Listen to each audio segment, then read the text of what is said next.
Kemakmuran bersama membentuk hari esok membina masa depan. Tajuk Darah Muda malam ini memfokuskan kepada dasar yang sudah pun diperkenalkan beberapa tahun yang lepas, iaitu Wawasan Kemakmuran Bersama 2030 yang merupakan kesinambungan daripada Wawasan 2020. Tetapi daripada perbualan saya secara di awal tadi sebelum ke udara bersama dengan tetamu Darah Muda, nampaknya Wawasan Kemakmuran Bersama 2030 akan berikan kesan bukan sahaja dari sudut pembinaan negara bangsa, tetapi untuk jangka masa dekat ini akan menentukan di manakah hala tuju bajet 2021 RMK ke-12, kerana perkara ini harus kita tuntaskan dan fahamkan, kerana di akhirnya pembentukan negara itu tidak bukannya soal 5 ataupun 10 tahun, itu soal generasi yang akan datang. Dan bersama dengan saya, kami di Darah Muda, tetamu yang panas membara, seronok saya bicarakan sebelum kita ke udara tadi, bersama dengan saya Tuan Muhammad Nizam Mahsyar yang merupakan Ketua Pegawai Eksekutif Institut Masa Depan Malaysia, Institut Masa. Selamat datang Darah Muda Tuan.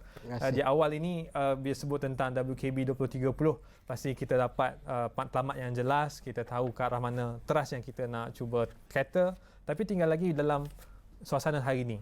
Kita ada PKP, kita ada peningkatan kes COVID yang sangat tinggi.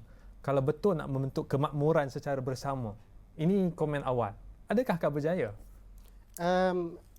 Kemakmuran bersama ni dia jangka masa panjang. Maksudnya dia 10 tahun, 20 tahun ke hadapan.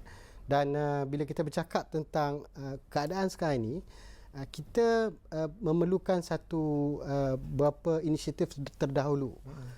Itu program-program pemulihan, kerana impak yang berlaku daripada COVID ni dia merentas kepada isu livelihood masyarakat, berkenaan employment kita, berkenaan SMEs, perniagaan, dan juga market, pasaran. Semua itu terkesan daripada COVID. Jadi perkara pokok yang perlu diselesaikan pada ketika ini juga tentang keamanan dan kesejahteraan. Kita duk rasa risau nak keluar rumah pun jadi masalah. Tapi jadi perkara itu adalah perkara yang perlu dilihat dalam konteks recovery kita, pemulihan kita. Tetapi dalam konteks WKB ini kita nampak juga ini juga adalah satu peluang.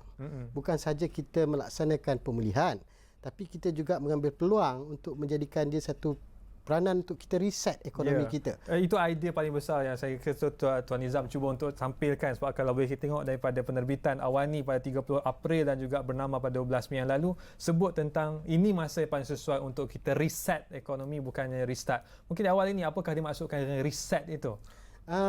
Kerana dalam konteks WKB pun, bila kita melihat problem statement dia, penyataan masalah, bila kita nak buat satu benda, even kita nak berniaga pun, kita kena tengok apa problem statement yang kita nak cuba selesaikan. Dalam konteks ekonomi ataupun model ekonomi, kita melihat permasalahan yang ada daripada ekonomi sebelum ni. Kita ni hampir menjadi ekonomi harimau Asia sebagai satu contoh, dan kita hampir nak menjadi negara berpendapatan tinggi. Tapi dalam konteks yang ada pada hari ini, kemiskinan ataupun kemiskinan relatif masih lagi membesar. Dan berdasarkan data yang ada, kita ada jurang ekonomi yang makin melebar, jurang wilayah, ekonomi di peringkat wilayah makin melebar. Dan dalam waktu yang sama kita bercakap tentang IR 4.0, digital ekonomi. Tetapi kita ada Viviana sebagai satu contoh yang duduk di ujung sana yang tidak mendapat menghadapi masalah jurang digital. Tapi saya kira itu sudah pergi lebih sedikit jauh. Tapi kalau boleh fokus kepada soal reset ekonomi itu, apa opsi yang kita ada? Kita pernah ada modal DEB, kita sekarang ada modal penjana, ataupun Tuan Nizam ada modal tersendiri untuk kita reset? Itu yang saya kata, berdasarkan penyataan masalah-masalah tadi, jurang dan sebagainya, kita perlu keluar daripada kepompong masalah yang ada. Dan kita perlu, contohnya, kebanyakan ekonomi kita ni sangat bergantung kepada labor, buruh. Tetapi buruh yang berpendapatan rendah. Jadi kalau kita keluar daripada universiti dengan engineering dan sebagainya, akhirnya peluang pekerjaan yang ada pada kita masih lagi pekerjaan yang rendah. Kena orang yang kerja engineer, kena kerja di 7-Eleven dan sebagainya. Akhirnya mereka memilih engineer, bioteknologi engineer bawa Grab. Bukan tak baik kerja bawa Grab ni, tapi dia tidak menggunakan kemahiran yang dia telah laburkan sepanjang beberapa tahun itu untuk dia mengembangkan skill dia. Jadi dalam jangka masa panjang negara sebenarnya rugi. Jadi itu yang kita maksudkan to reset the economy. Kita kena create pekerjaan-pekerjaan, jenis tenaga buruh yang mempunyai kemahiran tinggi. Create pekerjaan yang memberi pendapatan ataupun hanya fokus kepada kemahiran itu dapat diutilize penuhnya? bila kita ada kemahiran yang lebih tinggi ataupun ekonomi kita dan juga jenis pekerjaan yang kita hasilkan mewujudkan jenis yang memerlukan kemahiran yang lebih tinggi, maka pendapatan itu akan jadi lebih tinggi. Tetapi kalau ekonomi kita tertumpu kepada ekonomi yang kerja dia adalah kerja-kerja yang kerja fizikal dan barang, sebagainya, ya. kita tak, padahal semua orang bercakap tentang digital ekonomi. Dalam konteks digital ekonomi sebagai satu contoh, kita masih lagi track kepada digital marketing, nak buat dropship dan sebagainya. Itu semua kerja yang halal dan bagus. Tetapi apabila kita mampu menghasilkan tenaga kerja untuk buat programming, payment gateway, fintech dan sebagainya, itu, dan kita punya pusat pengajian sedang menghasilkan tenaga kerja sebegitu. Tetapi bila dia pergi ke pasaran kerja di luar sana, mereka ada mismatch yang cukup besar. Dan mereka tidak dapat menggunakan kemahiran mereka. Jadi perkara itu yang kita perlu tangani. Dan ini satu peluang dalam konteks COVID yang ada untuk kita melihat di mana ruang yang kita boleh pertajamkan, industri mana yang kita perlu tumpukan, beri lebih pelaburan, beri lebih training supaya mereka keluar tu, graduan yang kita keluar, macam yang disebut baru-baru ni, ramai graduan bakal menganggur. Kerana tidak ada pekerjaan. Dalam tempoh yang ada ini, mungkin kita boleh mewujudkan peluang itu supaya 5-6 bulan ke hadapan, kita dapat memastikan mereka ada pekerjaan yang berkemahiran tinggi dan target kita ialah untuk 5 ke 6 bulan yang kehadapan ini. Ini waktu yang kritikal. Dalam konteks COVID sekarang ini, pemulihan mungkin akan mengambil masa 6 bulan, setahun ataupun 2 tahun. Kita tengok hari itu dah surut dah COVID, sekarang ni dia naik balik. 3 kali ganda. Jadi kita tak tahu wave dia berapa kali yang ada. Tapi itu COVID ni juga satu peluang sebagai satu contoh. Dia push kita untuk melihat beyond, looking at the boundaries. Where is the boundaries yang kita ada? Contohnya, sebelum ni even Makcik Kiah pun tak nak menggunakan digital.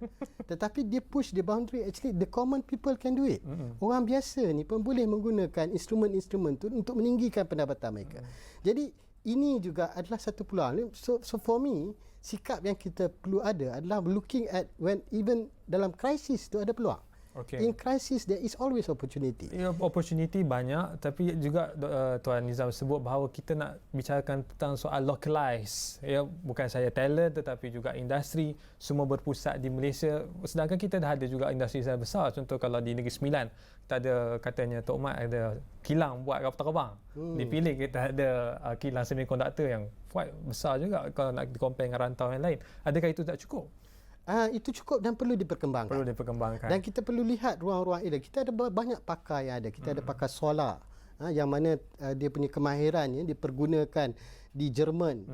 Kita ada pakar-pakar teknologi, nanoteknologi, yang cukup kata dari segi kemahiran mereka cukup diterima di peringkat global sebagainya. Tapi it is underutilized. Kita punya R&D di negara kita masih lagi antara di peringkatnya adalah sama level dengan dunia ketiga. Kalau boleh saya tanya kenapa dia underutilized? Adakah kerana bakat-bakat kita semua keluar negara, ataupun kerana pendanaan yang tidak cukup, ataupun fasiliti yang tidak baik, ataupun ada isu rasuah?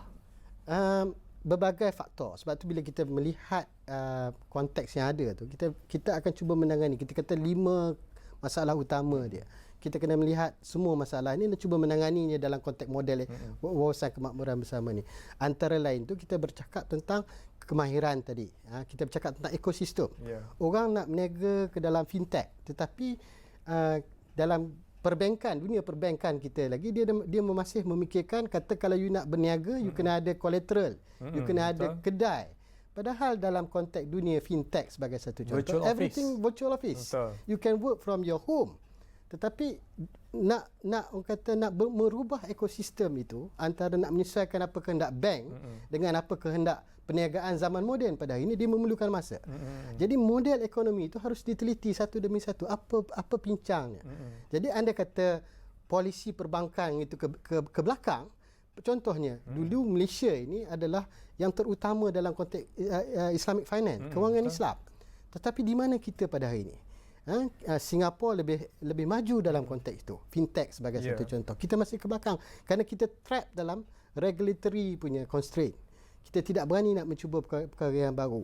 Saya rasa pasti kalau langkah moratorium itu sebagai satu langkah yang berani, saya kira tak berapa banyak negara yang berani buat demikian, dan kita pun dalam usaha untuk ramai orang minta supaya kita extend moratorium itu. Apa komen Encik Nizam tentang hal itu?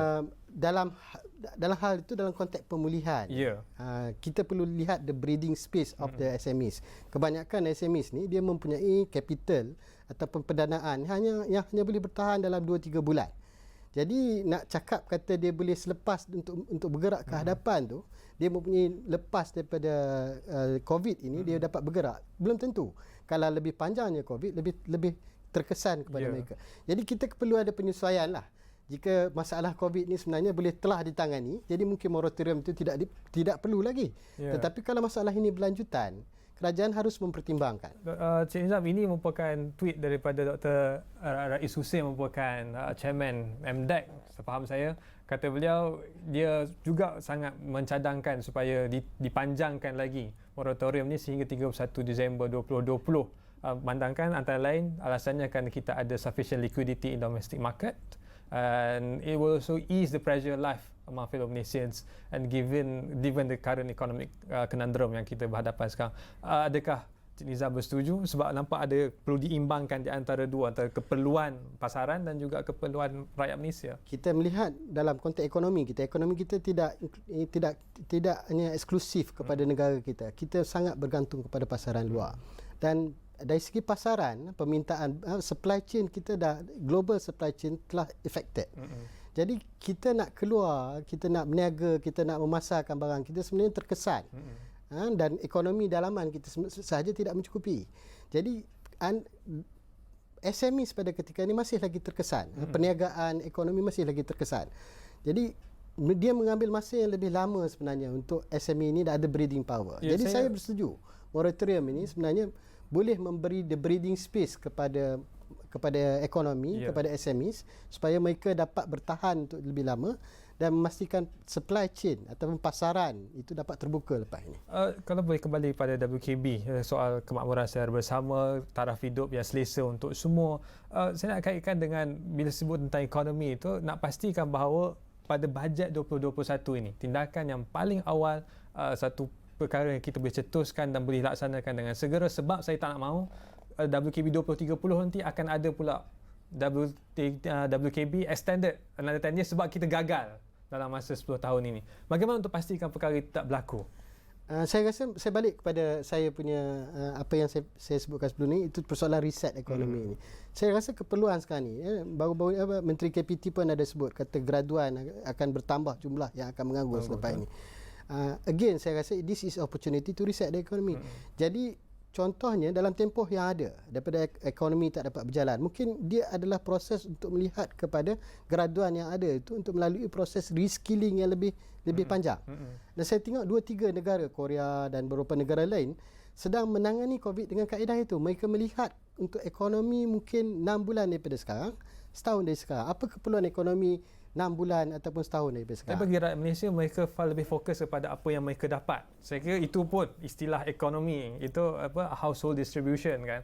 Apa yang mereka dapat, mereka lebih selesa kalau dapat BBN, dapat tashinggul RM50. Bagi mereka itu lebih penting. Tapi di awal tadi Cik Nizam katakan bahawa bukan soal individu. Patutnya kita fokus kepada bisnes kecil. Mungkin boleh huraikan lebih lanjut. There should be a balance. Saya sangat yakin bahawa ada kelompok yang memang sangat terkesan. Saya istilahkan sebagai the bottom 2%. Mereka ini memerlukan social safety net, jaringan sosial, keselamatan sosial yang sangat penting. Jadi persoalan cash transfer, bagi terus sokongan kepada mereka sangat diperlukan. Tapi dalam kelompok yang lain, kita ada pilihan, sama ada kita nak bagi tashinggul RM50 ataupun sebagainya, ataupun kita nak bagi dia training yang mana dia boleh terlibat dalam dunia animation, yang boleh memastikan dia punya kerja untuk 5 tahun akan datang.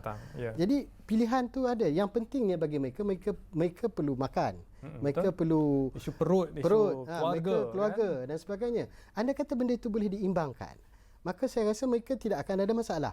Dan mereka juga orang Malaysia ni matang. Jadi mereka pun boleh berfikir, yalah, mungkin hari ni aku tak dapat Tashengo RM50, tetapi aku dapat melalui satu program, aku dapat melalui satu training yang lepas daripada keadaan COVID ni dapat mengeluarkan aku daripada keadaan yang daripada sekarang. Bincangan ni saya nampak ada, kalau boleh saya cadangkan, dua cadangan. Yang pertama ialah kita untuk membangunkan ekonomi secara lebih pantas, lebih agresif dengan WKB ini.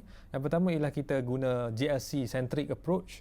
Gunakan JLC sebaik mungkin. JLC yang akan buat distribution, bukan agensi kerajaan yang mungkin ada sedikit perlahan bergeraknya. JLC nampak lebih efektif. Dan yang kedua ialah rakyat Malaysia migrate ke luar negara, dapatkan pendapatan di sana, bawa pulangan itu ke dalam negara. Apa pandangan Cik Nizam? Saya rasa saya kurang bersetuju nak pergi migrate ni, sebab saya rasa potensi kita ini belum digunakan secara sepenuhnya. Tapi WKB itu Cik Nizam sebut kita R&D sangat rendah, ekonomi tidak adaptable dengan future economy. WKB ni bukan sepatutnya hanya aspirasi kerajaan. Ia sepatutnya aspirasi rakyat. Dia nak menyelesaikan masalah kita, anak kita, cucu kita yang ke hadapan. Kita tak mau ketinggalan ke belakang daripada Vietnam, daripada Thailand dan sebagainya. Ini pelaburan kita. Sebab itu dalam WKB kita bercakap untuk kita menghasilkan jenama Malaysia yang global standard. Dan ini peluang kita. Jadi apa yang perlu perubahan dari segi teknologi kita, dari segi kemahiran kita, dari segi pendidikan kita, anda kata itu perlu berubah untuk menjamin negara ini lebih baik. Maka itu yang pelaburan yang harus kita tanam. Itu juga pendidikan yang harus kita tanam kepada rakyat. Tapi yang saya cadangkan juga pelaburan kan, mana kita melabur anak muda belia ke luar negara 5 tahun pertama sahaja. Lepas tu jual balik. Itu yang China buat, itu yang Korea Selatan buat. Sekarang ada Korean American, Korea di mana-mana, diaspora China di mana-mana, tapi akhirnya akan bawa kepada negara Malaysia. Itu satu Malaysia. mekanisme yang ada. Maka itu juga kita lihat apabila kita tahun 90-an. Itu sebenarnya yang berlaku pada tahun 80-an, 90-an. Kita panggil teknologi datang ke Malaysia, kita buka semiconductor punya plant dan sebagainya. Tetapi berbanding dengan Korea sebagai satu contoh, they have reverse engineer industri mereka. Mereka telah membentuk ekosistem yang matang supaya mereka boleh menghasilkan perkara tersebut. Itu yang disadvantage kita. Mungkin salah satu sebabnya adalah corruption. Mungkin sebahagian sebabnya adalah leakages. Kita kena selesaikan. Sebab itu instrumen yang paling penting juga dalam WKB ini adalah persoalan integrity, anti-corruption. National Anti-Corruption Plan adalah sebahagian daripada WKB. Kalau kita tidak menangani corruption, tak kiralah sebagai contoh agenda Bumiputera, sebutlah agenda Bumiputera banyak mana pun, tetapi anda kata corruption tidak ditangani, orang yang sepatutnya dapat tidak dapat, maka sampai ke hujung nyawa lah, ke hujung berzaman pun, kita tidak dapat meningkatkan Bumiputera ini sebagai masyarakat yang kompetitif. Kalau nak berjaya dalam apa yang kita bincangkan pada malam ini, kita harus selesaikan dua perkara yang sangat saya kira asas kepada rakyat Malaysia. Itu pertama adalah PKP. Kita tak nak ada PKP yang kedua dan kita nak dilanjutkan moratorium. Kalau boleh kita paparkan, ada beberapa pendapat-pendapat dan juga luahan yang diberikan oleh masyarakat Malaysia, khususnya di kalangan belia di Twitter, yang antara lain, yang pertama dimulakan dengan satu tweet ringkas daripada Tan Sri Dr. Hisham Abdullah yang menyatakan bahawa mungkin kemungkinan lebih baik duduk di rumah daripada berjalan ya. Ini antara tweetnya. Ini sebagai sebenarnya jawapan Tan Sri kepada soalan yang diberikan oleh masyarakat di netizen. Mereka kata bahawa apa perlu buat kan, dan Tan Sri sebut itulah di rumah lebih baik, dan kebimbangannya bukan tak tahu betul atau tidak, kebimbangannya akan PKP. Yang pertama, kalau boleh Encik Nizam berikan sedikit komentar berkenaan dengan isu-isu yang dibangkitkan di Twitter ini. Antara lain ialah mereka bangkitkan ini daripada Domi CW, returnees from overseas comes with a different virus. Kalau di bawah itu Tan Sri Hisham berikan komen lebih baik dia di rumah. Dan itu satu perkara yang sangat membimbangkan, kerana dengan kebangkitan kenaikan kes COVID itu akan beri kesan kepada perancangan yang kita bincangkan tadi kan. Dan hari ini saja ada 260 kes, dan antara lain yang dibangkitkan ialah sekiranya dilakukan PKP, kebimbangannya ialah soal kesihatan mental, domestic violence, soal mereka yang baru saya dapat pekerjaan, akhirnya hilang balik punca pendapatan. Apa komen Cik Nizam? Sebab tu again saya patah balik pada persoalan tu. Kita nak, kalau boleh, ekonomi yang bersifatnya kalis krisis.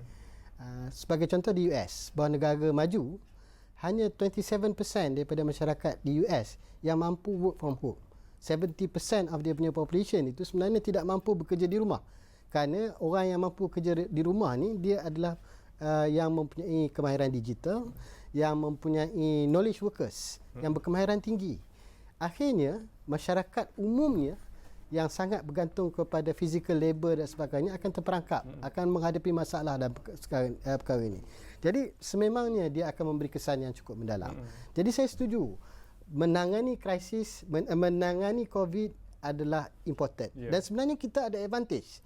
Kalau tengok dengan negara-negara lain, kita pada ketika antara yang terbaik COVID-19. Dan apabila kita mampu menangani krisis itu dengan lebih baik, kesan kepada ekonomi itu tidak seteruk. Ya, Nizam, kalau boleh berikan sedikit pesanan kepada komentar kepada tweet daripada Danish Haras ini. PKP 1.0 was already hard for most people. If PKP 2.0 is launched, more family will be affected and in need of assistance. Life will change. Things will get even harder. May we and our beloved one will be protected. Apa pesanan dan komentar? Kalau komentar tu saya rasa apa yang berlaku pengajaran kita dalam PKP 1 tu sebenarnya lah betul. Kita jaga kita. So ini persoalan rakyat. Jadi rakyat kena fikir lebih jauh lagi. Kita kena fikir bahawa ini tanggungjawab kita. Ini bukan kita serah kepada orang politik saja. Orang politik ada komen saya tengok dalam Twitter tu berkata orang politik lah punca tersebarnya COVID. Itu komen mereka lah, bukan saya kan. Tapi rakyat yang kena. Anda kata kita perlu implement tentang PKP dan sebagainya. Saya tengok bila PKP dah tak ada, contohnya bila orang start perkenalkan pasar malam, pasar pagi buka balik, orang buat row jalan supaya ikut, kita tak ikut.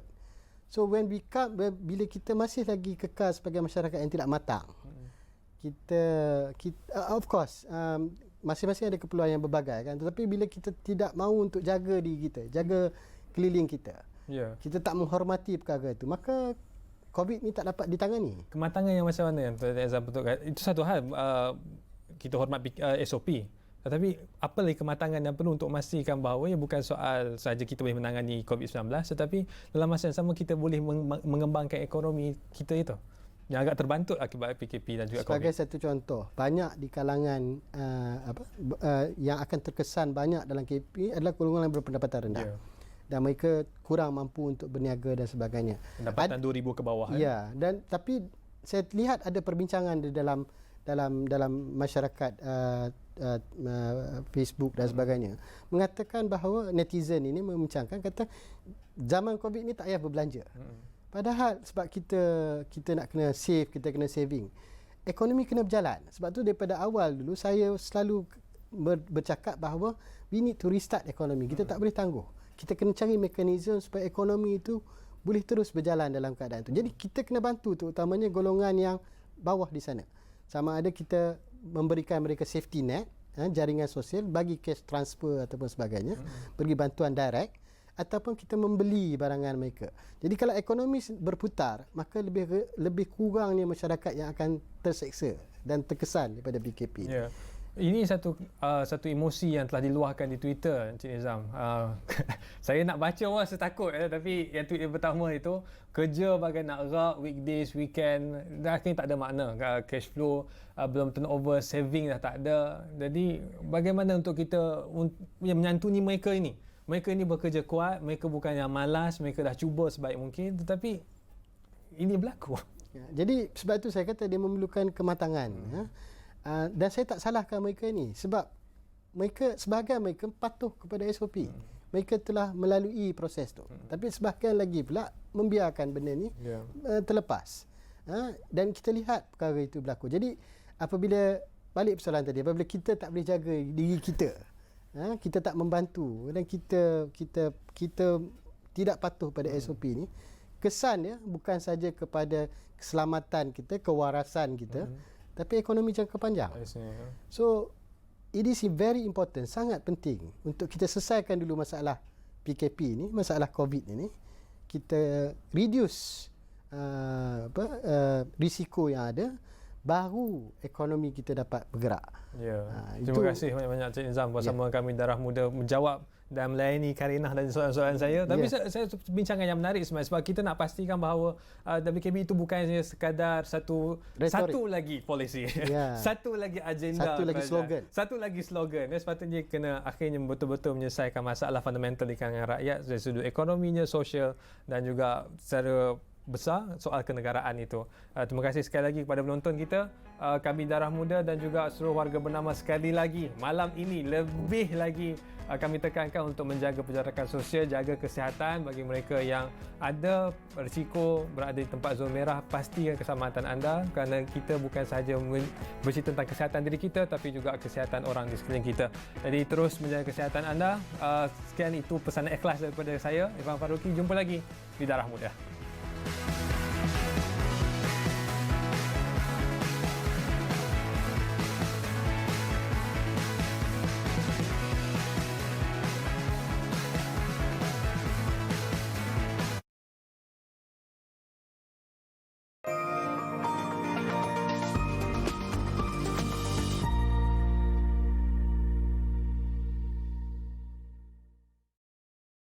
Sudahkah anda membudayakan normal baru dalam urusan sehari?